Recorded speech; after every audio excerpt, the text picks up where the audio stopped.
আজকে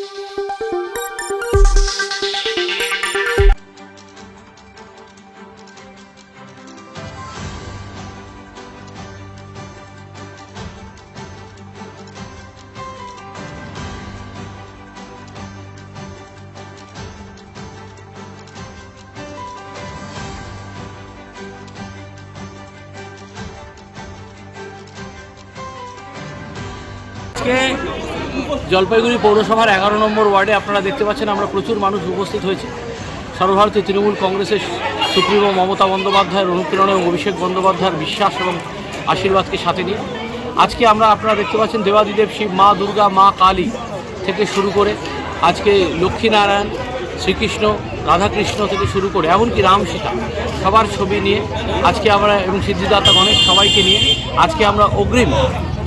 পয়লা বৈশাখের বাংলা শুভ নববর্ষের শুভেচ্ছা জানাতে 11 নম্বর ওয়ার্ডের মানুষের সামনে উপস্থিত হয়েছে। আরেকটা বিষয় আছে, জানেন যে বিজেপির কেন্দ্রীয় সরকার এবং নরেন্দ্র মোদী, অমিত শাহ এবং RSSের তাণ্ডবে আজকে বাংলায় ভগবানের বাংলা এবং বাংলায় বসবাস করি সমস্ত মানুষের বিশ্বাস যে ভগবান দেবাদিদেব শিব, মা দুর্গা থেকে শুরু করে রাম সীতা, যে সীতাকে আজকে উজ্জ করে দেওয়া হয়েছে, সেই রাম সীতা থেকে শুরু করে সিদ্ধিদাতা গণেশ সবার অস্তিত্ব আজকে এরা সংকটে ফেলে দিয়েছে। এবং তাই আজকে সেই সব দেবতাদেরকে স্মরণ করে, যাদেরকে স্মরণ করে আমরা বড় হয়েছি, সেই কৃষ্টি সংস্কৃতিকে বাঁচিয়ে রাখতে এবং একই সাথে নাগরিকত্বের আইনের নামে নাগরিকত্ব কেড়ে নেওয়ার যে নোংরা প্রচেষ্টা বিজেপি চালাচ্ছে কেন্দ্রীয় সরকার এবং সংবিধান ভেঙে যে চুরমার করে দিচ্ছে, তাকে রক্ষা করার জন্য ঈশ্বরের কাছে আমরা আমাদের মাথা নত করে বলছি, হে ঈশ্বর আমাদের রক্ষা করুন, বাংলার কৃষ্টি সংস্কৃতি রক্ষা করুন এবং একসাথে রামকে ইলেকশন এজেন্ট বানিয়ে ভগবান রামকে এবং আজকে যেভাবে তারা নক্কারজনক রাজনীতি করছে তার